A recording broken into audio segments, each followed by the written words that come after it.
अपने उच्च पौष्टिकता एवं औषधीय मानों के कारण खुम्ब को एक संपूर्ण खाद्य के रूप में जाना जाता है। खुम्ब में प्रोटीन, आहारीय रेशा, विटामिन और खनिज होते हैं। शुष्क भार आधार पर विभिन्न प्रकार के खुम्ब में 26 से 82% कार्बोहाइड्रेट्स तथा 12 से 35% प्रोटीन पाई जाती है। विटामिन बी तथा सी की मौजूदगी से यह हृदय रोगियों, गर्भवती महिलाओं, बच्चों और दुर्बलता के शिकार लोगों के लिए बहुत अच्छा माना जाता है। हालिया समय में लोगों में स्वास्थ्य के प्रति जागरूकता उत्पन्न होने के कारण खुम्ब को महत्व मिल रहा है। विश्व भर में अनेक आदिवासी समूह के बीच खुम्ब को भोजन के रूप में उपभोग किया जाता था।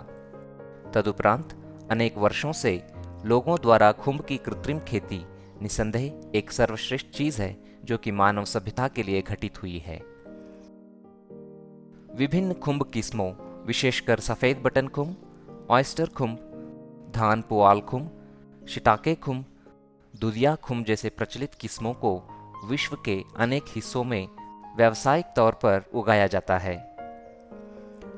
विश्व भर में सफेद बटन की खेती भीतरी नियंत्रित वातावरण में की जाती है, जो कि अधिक लागत वाली कृषि व्यवसाय गतिविधि है। किसानों के बीच इसे अधिक निवेश वाला कृषि व्यवसाय माना जाता है। हालांकि हरियाणा राज्य में सरल खेती तकनीकों को अपनाकर किसानों द्वारा बटन खुम्ब की मौसमी खेती कम निवेश के साथ एक सफलतम कृषि व्यवसाय बन गया है। धनखड़, गांव खुगड़ू, डिस्ट्रिक्ट सोनीपत, हरियाणा। मैंने 1990 में मशरूम ग्रोइंग का काम शुरू किया था, जो एक झोपड़ी से कुल 15,000 रुपये की लागत से काम शुरू किया था। आज मैं इसको काम को बढ़ाता बढ़ाता आज 150 झोपड़ियों तक पहुंच गया हूं, जिसकी लागत कॉस्ट पर झोपड़ी 1 लाख के आसपास है। 150 झोपड़ियों की लगभग 1.5 करोड़ के आसपास।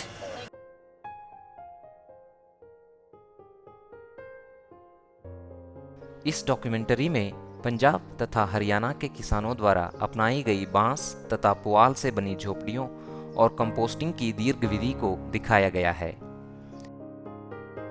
किसानों द्वारा सड़क के समीप स्थान की पहचान की जाती है और कंपोस्ट तैयार करने तथा झोपड़ियों के लिए जरूरी क्षेत्रफल का निर्धारण किया जाता है। इस चुनी हुई जमीन को सीधा किया जाता है। आमतौर पर यह पाया गया है कि कंपोस्टिंग तथा झोंपड़ियों के लिए लगभग समान क्षेत्र का अंकन किया जाता है। कंपोस्टिंग क्षेत्र में पुआल अथवा भूसा को गीला करने, कंपोस्ट गड्ढे, जल भंडारण टैंक, आवरण मृदा तैयारी आदि के लिए स्थान शामिल होता है। पुआल से बनी खुम्ब झोंपड़ियों को उत्तर दक्षिण दिशा में बनाया जाता है।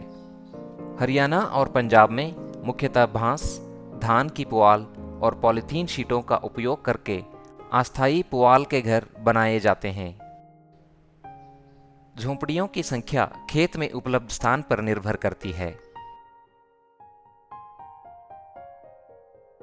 अब हम झोंपड़ियों की संरचना और डिजाइन को समझने के लिए अकेली झोंपड़ी के डिजाइन को देखेंगे।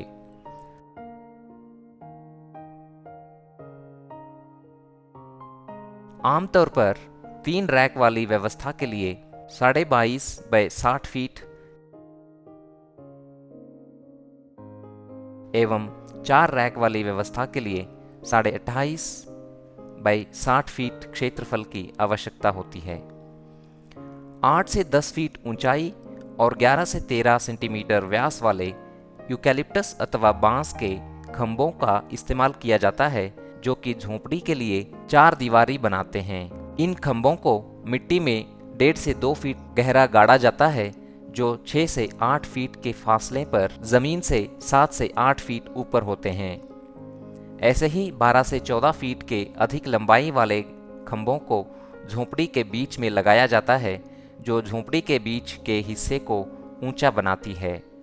अतः संपूर्ण झोंपड़ी के लिए ढांचा बनाने हेतु ऐसे कुल 21 से 30 खंभों की जरूरत होती है। झोंपड़ी की लंबाई के साथ साथ 9 से 10 सेंटीमीटर वाली बांस को इस तरह बांधा जाता है ताकि ढलान मध्य से किनारों की तरफ हो।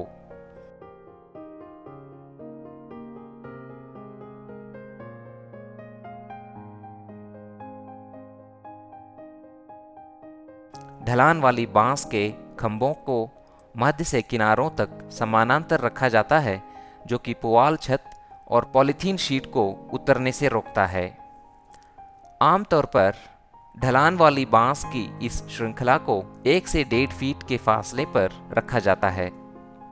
कुछ किसान भाई छत के खंभों के बीच सिंथेटिक रस्सी का जाल बनाकर छत को मजबूती प्रदान करते हैं।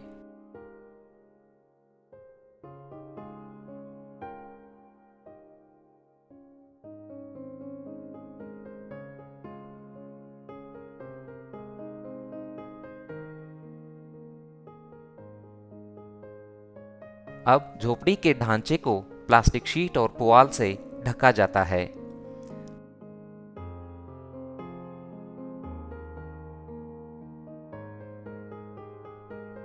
प्रत्येक झोंपड़ी में 3 या 4 रैक होते हैं और प्रत्येक रैक 3 से 4 वर्टिकल सेल्फ में बंटी होती है। रैक को शेड की दीवार से 2 से 2.5 फीट स्थान छोड़कर बनाया जाता है और साथ ही प्रत्येक रैक के बीच भी इतना ही फासला बनाए रखा जाता है। प्रत्येक रैक को खड़ा करने के लिए 9 से 10 सेंटीमीटर के व्यास वाले बांस को 7.5 से 8 फीट लंबाई में काटा जाता है। इन रैकों के खंभों को समानांतर कतारों में लगाया जाता है। खंभों को 3 से 3.5 फीट के फासले पर जमीन की सतह से लगभग 6 फीट ऊपर रखते हुए मिट्टी में 1 से 1.5 फीट गाड़ा जाता है। बांस की ऐसे 2 समानांतर कतारों का उपयोग 1 से 1.25 फीट अंतराल की ऊंचाई पर शेल्फ बनाने में किया जाएगा। प्रत्येक शेल्फ का ढांचा रैक की चौड़ाई और लंबाई के साथ पतले बांस को बांधकर बनाया जाता है। हालांकि प्रथम शेल्फ को जमीन की सतह से लगभग 1.5 फीट ऊपर रखा जाता है। शेल्फ की चौड़ाई के साथ साथ 9 से 12 इंच के फासले पर 22 से 25 फीट पतली लंबी बांस की डंडों की 2 से 3 कतारों को बांधकर इन शेल्फ को मजबूती प्रदान की जाती है। तथापि अधिकांश किसान एक रैक में 3 शेल्फ बनाते हैं, फिर भी 4 शेल्फ बनाना भी प्रचलन में है। खुम्ब उत्पादकों द्वारा उत्पादकता में कंपोस्ट की उल्लेखनीय भूमिका के कारण कंपोस्ट को अत्यधिक महत्व दिया जाता है। हरियाणा और पंजाब में उत्पादककर्ता आमतौर पर अक्टूबर के महीने में कंपोस्टिंग प्रारंभ करते हैं। कंपोस्ट बनाने के लिए किसानों द्वारा मुख्यतः इन सामग्रियों का इस्तेमाल किया जाता है। गेहूं की पुआल 40 क्विंटाल, पोल्ट्री की खाद 20 से 24 क्विंटाल, यूरिया 40 से 50 किलोग्राम, अमोनियम सल्फेट 40 से 50 किलोग्राम, जिप्सम 6 से 7 क्विंटाल, लिंडेन 1 किलोग्राम, फ्यूरडान 2 किलोग्राम। गेहूं की पुआल को 2 से 3 दिनों के लिए पूरी तरह से नम किया जाता है और समतल करके इसके ऊपर एक समान तरीके से सभी संघटकों को फैला दिया जाता है। संघटकों को पूरी तरह से मिला दिया जाता है और विभिन्न लंबाई के 4 फीट चौड़े एवं 4 से 5 फीट ऊंचे ढेर में संग्रह किया जाता है।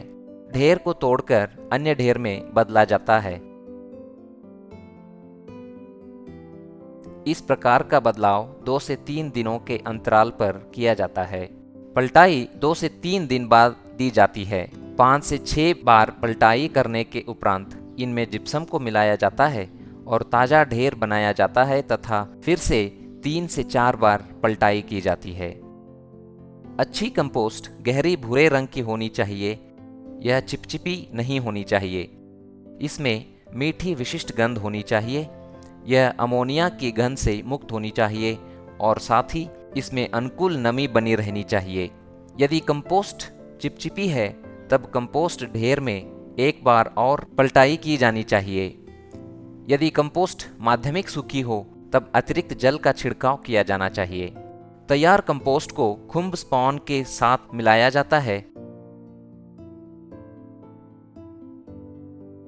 और लगभग 4 से 6 इंच मोटी परत को रैक के ऊपर फैलाया जाता है तथा साथ ही लगभग 7 से 12 दिनों के लिए कवकीय माइसीलियम को फैलने दिया जाता है। कंपोस्ट पर माइसीलिया की बसावट के उपरांत एक समान रूप से लगभग 1 इंच की आवरण मृदा की परत को फैला दिया जाता है। मृदा को पूरी तरह से गीला करके और फॉर्मलिन घोल के साथ भिगोकर स्थानीय रूप से आवरण मृदा को तैयार किया जाता है और इस मृदा को विसंक्रमित करने हेतु इसे पॉलीथीन शीट से ढका जाता है। मृदा आवरण को बनाने के लिए सड़ा हुआ गोबर और चावल के छिलकों की राख का इस्तेमाल भी किया जा सकता है। आवरण मृदा को फैलाने के 8 से 12 दिनों के उपरांत खुम्ब निकलना प्रारंभ हो जाता है और 3 से 4 दिन बाद फलकाय पूरी तरह से विकसित हो जाते हैं। परिपक्व ताजा फलकाय को आमतौर पर शाम के समय तोड़ा जाता है। खुम्ब के मृदा वाले तने को चाकू की मदद से काटकर ताजे जल से धोया जाता है। कुछ किसान इन्हें आकर्षक दिखाने के लिए पोटेशियम मेटाबाइसल्फेट घोल के साथ धोते हैं। हालांकि स्वास्थ्य की दृष्टि से यह एक अच्छी प्रक्रिया नहीं मानी जाती है।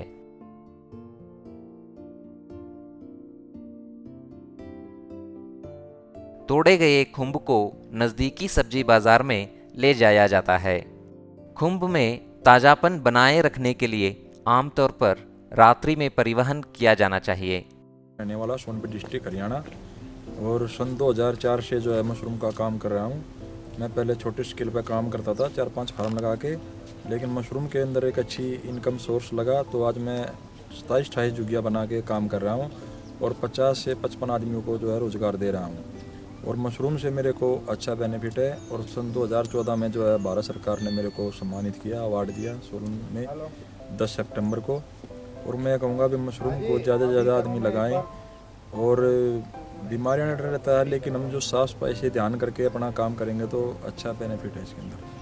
फार्म के आसपास बेहतर स्वच्छता बनाए रखकर अत्यधिक कीटनाशकों के उपयोग से बचकर किसान भाई उपभोक्ताओं तक गुणवत्तापूर्ण ताजा खुम्ब की आपूर्ति कर सकते हैं। पोटेशियम मेटाबाइसल्फेट के साथ ताजा खुम्ब को धोने की सिफारिश नहीं की जाती, क्योंकि इससे ताजा खुम्ब पर रासायनिक अपशिष्ट रह जाते हैं।